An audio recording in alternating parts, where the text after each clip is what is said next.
বল, শক্ত খাচ্ছিস তো?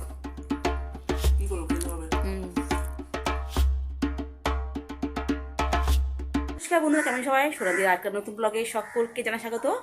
আজ পৌষ সংক্রান্তি, মাসের শেষ। সবার বাড়িতে আজকে মানে পায়েস পিঠে সব হবে, আমার বাড়িতেও হবে। তা দুধ কিনে নিয়ে এসেছি সকাল সকাল। এই দেখো পায়েস করবো বলে দুধ নিয়ে এসেছি। এখন টিফিন খাইনি। এই দেখো রুটি, চা দিয়ে যে রুটি খাবো। এই সারাদিন পর সকাল থেকে আকাশটা মুখ ভাত ছিল। এই দেখো একটু রোদ উঠেছে, হালকা হালকা রোদ উঠেছে। আর একজন দেখো ঘুমাচ্ছে, দেখো বিছানা, ওই যে এমাত্র আমার কাছ থেকে আমি আসলাম, এখন চা খাবো। আর দেখছো তো কি ঠান্ডা পড়েছে আজকে, খুব শীত করছে আজকে আমার। যাই বন্ধুরা, রান্না শুরু করে দিই, কারণ সারা দুপুর ধরে পিঠে পায়েস করবো। এখন আছি বন্ধুরা চা। এ দেখো রুটিটা ছেঁকে নিয়েছি, আর ছেলে দুধ দিয়ে চকোস খাবে, তাই দুধটা আলাদা করে গরম করে দিয়েছি। ওকে বলছি ওঠ, ওই দেখো বসে আছে, গেছো ওঠ, উঠে যা খেয়ে নে। এই ছেলে, এই মোজা পরে রাত্রেবেলা শুয়েছে, কি অবস্থা ওর, কি ঠান্ডা লেগেছে রে ভগবান। আর একজন দেখো মনুকে দেখো, সবার ঠান্ডা লেগে গেছে। মানে এত ঠান্ডা পড়ে যাচ্ছে, আমি টুপিটা পড়েছি, মানে পাচ্ছি না সহ্য করতে। পাটা পুরো যন্ত্রণা করছে, মানে শিরশির শিশির করছে। মানে সকাল থেকে তো জল ঘেটেই কাজ করতে হয়, যেহেতু আমাদের বাইরের কল, সমস্ত জল তুলতে হয়। আর ঘুম থেকে উঠলেই জল ছাড়া তো কোনো কাজ নেই আমাদের, মানে বাথরুম পায়খানা যাই করো সব জল লাগে। আজকে মেনু হচ্ছে সবজি দিয়ে ডাল, আমড়ার চাটনি, আর হবে বেগুন ভাজা, আর হবে পাঁপড় ভাজা। যেহেতু আজ সংক্রান্তি, নিরামিষ, তাই আজকে এই একবেলার জন্য এরকম রান্না হচ্ছে। বিকেলে তো পায়েস পিঠে খাবো, কারণ বেশি রান্না করলে তো সে পড়ে থাকবে। আর বন্ধুরা স্নান করে চলে এসেছি, খেতে বসে পড়বো। এই সায়ন সবাই, এই বাবা এ একজন দেখো, ওর খাওয়া দাওয়া হয়ে গেছে, আমি ঘুমিয়ে পড়েছি। মুনিয়া একটুখানি লেপে পরে, একটুখানি পরেই লেপে ঢুকে যাবে। ওই শুনটু আমার দেখো বেবি হবে মুনিয়ার। চল চল। আর বন্ধুরা খেতে বসে পড়লাম। এ দেখো সবজি ডাল, বেগুন ভাজা, পাঁপড় ভাজা আর চাটনি। দেখা হচ্ছে খাওয়া দাওয়ার পরে।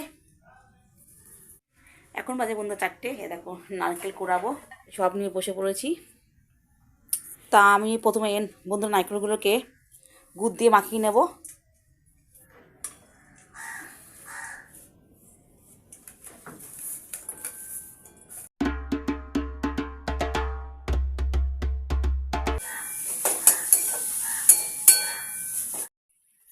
আর বন্ধুরা আমার নারকেলের পুরটা রেডি হয়ে গেছে। তা আজকে বন্ধুরা দুরকম পিঠে বানাবো, একটা বানাবো দুধ পুলি আর একটা বানাবো কদম ফুল পিঠে। এই পিঠেটা আমি প্রথম বানাচ্ছি। আর এখানে আমি বাসমতি রাইস অল্প করে নিচ্ছি, আর এটা ভিজে রাখবো আধ ঘন্টার জন্য। তা বন্ধুরা দুধ পুলি বানানোর জন্য আমি নিয়েছি 300 গ্রাম চালের গুঁড়ি, আর একটু নুন মিশিয়ে নিয়েছি, আর দিয়েছি উষ্ণ গরম জল, যাতে ভালো করে মাখা যায় চালের গুঁড়িটা। আর বন্ধুরা রুটি করার জন্য আটা মাখো বা পরোটা করার জন্য ময়দা মাখো, উষ্ণ গরম জল দিলে জিনিসটা অনেক নরম হয় আর বেলতে খুব ভালো লাগে। আর বন্ধুরা সুন্দর একটা ডো বানিয়ে নিয়েছি। এবার ছোটো ছোটো করে লেচি বানিয়ে নেব। এবার ওই লেচিগুলো হাতের সাহায্যে ছোটো ছোটো করে চ্যাপটা করে তার মধ্যে আমি পুর ভরবো। এ দেখো প্রথমে একটা তোমাদের দেখিয়ে দিলাম।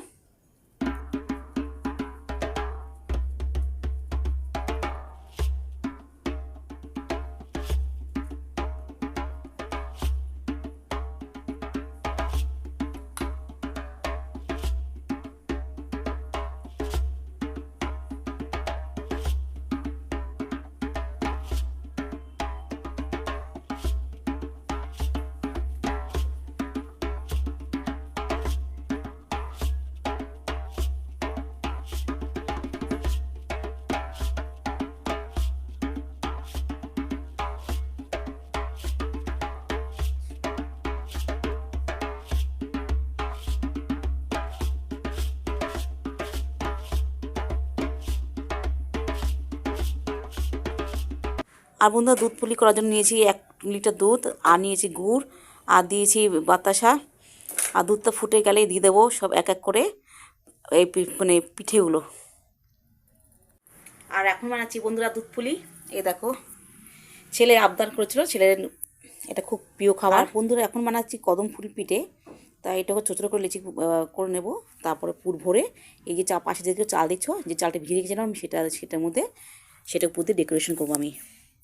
আর বন্ধুরা, এই কদম ফুল পিঠেটা ভাপা পিঠে করব।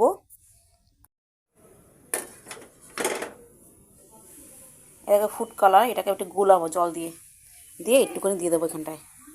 তারপর এখানে দিয়ে দেবো, দেখতে খুব সুন্দর লাগবে। এটা পুরো স্টেমে হবে।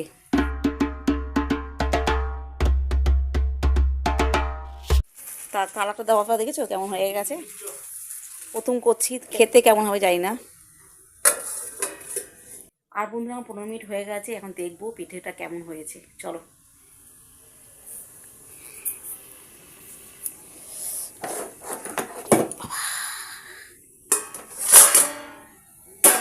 ওরে ফুলে দ্বিগুণ হয়ে গেছে, দেখো কতটা ফুলে গেছে। রে বাবা, দেখতে খুব সুন্দর লাগছে। খেতে চাই না কেমন লাগবে, কিন্তু দেখতে খুব সুন্দর লাগছে। পুরো হচ্ছে কদম ফুল লাগছে সত্যিকারে। দেখো চালগুলো দেখেছো কি সুন্দর হয়ে গেছে। দেখো চালগুলো বেশ কদম ফুলের মতন ফুলে ফুলে গেছে। কী সব নাম দেয় একজনে, কদম ফুল।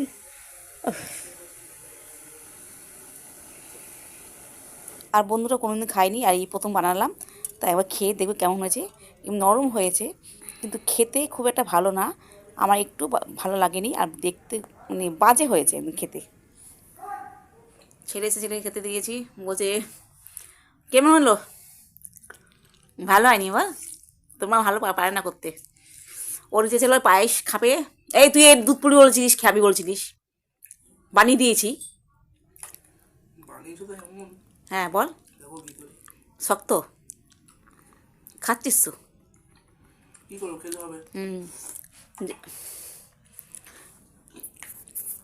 মাকে দিয়েছি, আর কিছুটা রয়েছে কানটায়, এটা কালকে একটু আমার দেখো মনুকে, দেখো মনু পিঠে খাবে। দে না বাবা, একটু দে না ওকে, দে না দুধ দে না। কিছু দিই বলতো, ওই কন্টেনার নিয়ে তো বাটিয়ে দে।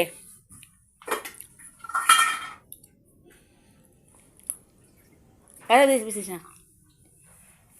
দেখো মনু খাচ্ছে, কদম পিঠে বানিয়েছি দেখো। চাল বাসমতি চালটা, চাল কিন্তু দেখ পুরো সুন্দর লাগছে না দেখতে? দেখতে কত সুন্দর লাগছে। হ্যাঁ, করোনা ভাইরাস। দেখতে খুব সুন্দর লাগছে। কেমন লাগবে?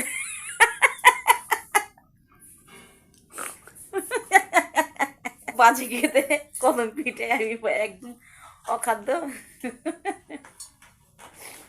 আসলে কি বলতো, যেমন চালের গুঁড়োটা না, ওইটা চিনি মানে চিনি বা গুড় দিতে হতো। গুড় দিয়েছিল? হ্যাঁ, চালের গুঁড়ো নলের গুড় দিলে খুব সুন্দর লাগতো। আচ্ছা বন্ধুরা, যদি ভালো লেগে না থাকে পিঠে, তাহলে দেখো সায়ন্তকে আবার নিচ্ছে। দেখো হ্যাঁ কোনো মুখ দেবে। তাই বন্ধু, ভিডিও শেষ করছি। ভিডিওটা থেকে লাইক করবেন, কমেন্ট করে শেয়ার করবেন। আর কার কার বাড়িতে কী কী ধরনের পিঠে করা হয়েছে একটু কমেন্ট করে জানাবে। দেখা হচ্ছে নতুন ব্লগে, অন্য কোনো সময়, অন্য কোনো দিনে। Tata, bye bye, good night, bye, see you. তুই কিছু বলবি মনু? তুই কিছু বলবি?